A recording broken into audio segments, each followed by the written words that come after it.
Hi, thank you so much for joining me today. I'm Shannon, and this is Starseed Evolution, bringing the wisdom and insight of the cosmos to you. I'm grateful that you're listening. You're so sensitive. Just calm down. Lighten up. These are some of the phrases that I often heard not only growing up, but even in my adult years. Well, it turns out that yes, in fact, I am indeed so sensitive.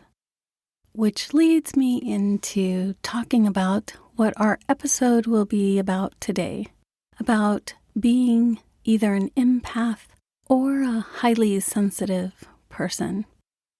This is the absolute definition of being an empath or highly sensitive person. Yes, we are very sensitive, but no, don't need to calm down or lighten up. Yes, we need to understand ourselves better so that we can better navigate our nervous systems, which are heightened almost all the time. So how can we do that? How can we take care of our sensitivity so that it's not so overwhelming?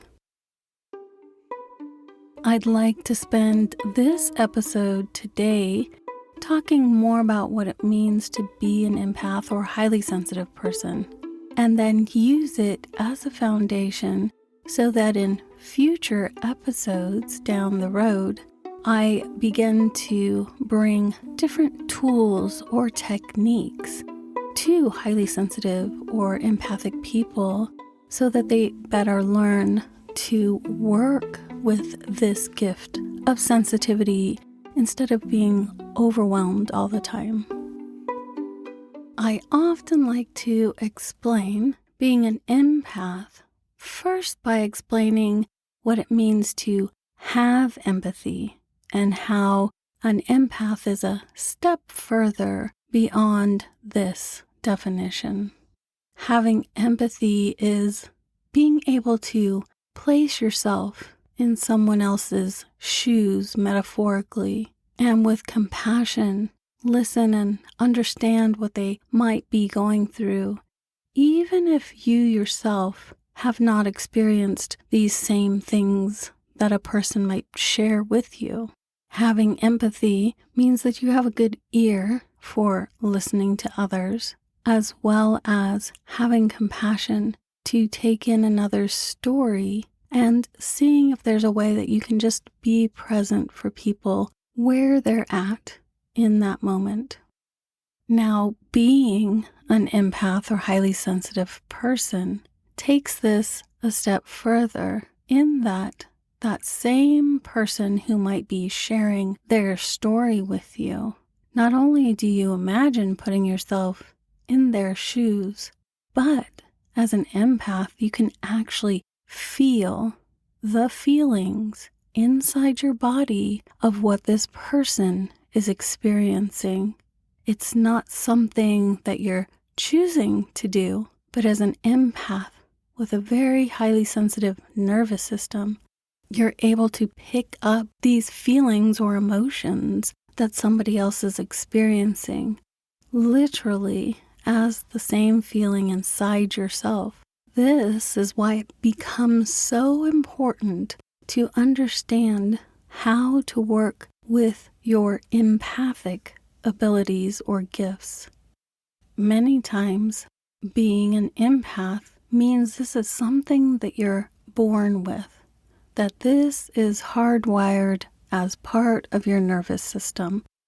Your body is like an antenna able to pick up all these signals from the environment and people around you. The reason this can be overwhelming is because maybe if you don't realize what's happening, it can feel as if the feelings you're experiencing inside yourself, either in environments or listening to another story, is that it feels like it is your own feeling. That's why in my professional life, I spent a lot of time both with individual clients as well as online teaching tools of learning to work with your sensitivity as something that is a gift, but something that doesn't always feel like a gift because of those feelings that we carry inside of ourselves.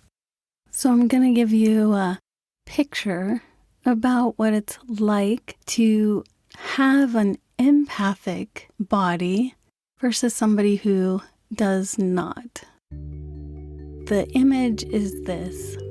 Imagine the person who is not an empath being like a vehicle that is a regular 4-door, 4-volt automatic car who goes from place to place and gets their errands done. Versus someone who's an empath. Their vehicle or body is like driving a high-powered V12 Ferrari. At any minute, it could spin out of control if you don't know how to drive it. The difference between the two cars is like that for empaths who have a very fast and highly sensitive nervous system that literally picks up any little changes all the time from the environment around them. That's why it becomes so important to maintain our bodies as empaths or sensitive people so we don't break down or lose control or spin out.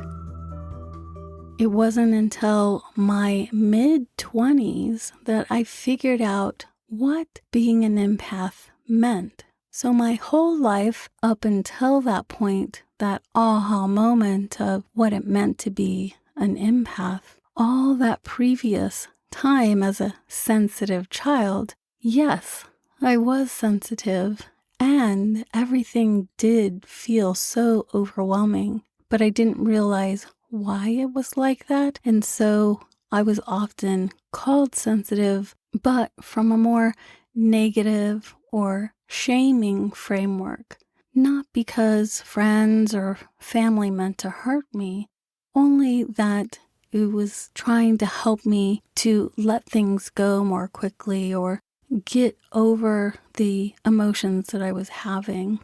So when in my 20s, when I figured out what it meant to be an empath, I could kind of go back and look at my childhood and understand like, oh, I wasn't overreacting in that, yes, I was having these experiences. I just didn't know how to work with them. So learning the tools over the last 20 years to help myself regulate my nervous system has become important for me in being able to really take care of myself. In future episodes beyond today's, I'll share many different tools and walk you through how to use those tools so that you can learn to regulate yourself, care for your feelings, learn to tend that emotional framework, and learn how to regulate the nervous system of your Ferrari body. Here are some traits of being highly sensitive or empathic. One, that you might be sensitive to a lot of noise, sound, and bright light. You may be sensitive to the energy of large crowds. You might tend to be more introverted. You can also be extroverted, but extroverted empaths usually are first introverted and need to care for their energy. Another trait is picking up feelings of situations around you. You can also feel the emotions of others, either those who are in the same room with you, or if you're deeply connected to friends or family member, you might experience their emotions from a distance. That's why it's difficult sometimes as an empath because you can feel what someone's experiencing, even if they haven't told you. And that is why, until you know what they're going through, you understand that, oh, this wasn't what I was feeling. This was what the other person was experiencing. So why is it important as an empath or highly sensitive person to learn to care for ourselves? Here's the thing. Just because we're sensitive doesn't mean that the people around us who might not be as sensitive, you can't expect them to be soft and gentle with us all the time. It becomes then important because you're going to find yourselves in many different situations. The importance of caring for ourselves, setting boundaries, and learning other tools of how to navigate our nervous system so that we know what's best for ourselves. It is my feeling that life works on a scale of balances.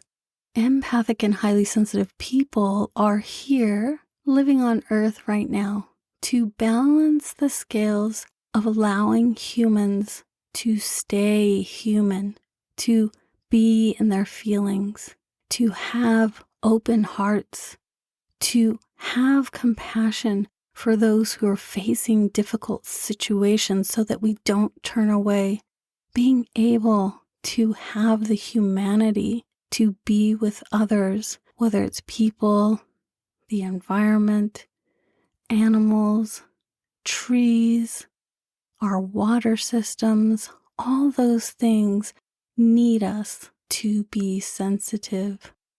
That vulnerability is what our human selves need to stay in an aspect of love so that we continue to care for one another. If you see the name of this podcast as Starseed Evolution, the evolution as an empath, one, is to begin to see your sensitivity as a gift, even when it's difficult. The evolution of an empath is also to learn to help yourself, not just to cope with what is happening through you, but really care and tend to your body so that you can be part of life and not feel like you have to be separate. Just like I used the example of being a Ferrari, if you had that highly sensitive of a vehicle, you would make sure to get it maintained all the time so it didn't break down. And that same thing is required of us as empathic people. And to evolve as an empath is also to learn to maintain your nervous system, to not let it shut down, to not try and hide it or numb it, really to understand it. Many spiritual gifts are often a double-edged sword. When we accept this sensitivity, we also accept that it requires a lot of care. The other part of learning to care for yourself is that becoming discerning about your own energy, about who you are, also means some people, when they understand that you are sensitive, highly compassionate, there are some people who may try to take advantage of your empathy to manipulate your feelings. This requires us, in our empathic abilities, to also have the strength to place healthy boundaries in place to see what is best for us so that we're not manipulated by others. The appropriate tools of discernment allow you to make the most wise choices for yourself. Now, today we spent more time in talking about what it means to be highly sensitive, what it means to be empathic, and the reason for learning how to take care of ourselves. This foundation will then be a good start so that in future episodes, when I share tools, you know the place that I came from in this foundational episode. Which leads me to our next episode.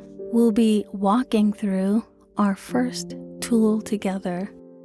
Is this mine? This is one of the most important tools that you'll have in your toolbox of caring for yourself. And if you don't want to wait until the next episode for the next tool, I also have a 10-day course, Tools for Empathic and Highly Sensitive People, and it's available through the platform Insight Timer, the meditation app. I'll put the link in the show notes so that you can check out that course if you'd like to take it. My hope is this, that by sharing the definition, sharing the understanding, sharing that aha moment, is that we find the beauty inherent in our own sensitive selves. Thank you so much for being on this journey with me. I'm Shannon. This is Starseed Evolution, and I look forward to seeing you next time. Bye-bye.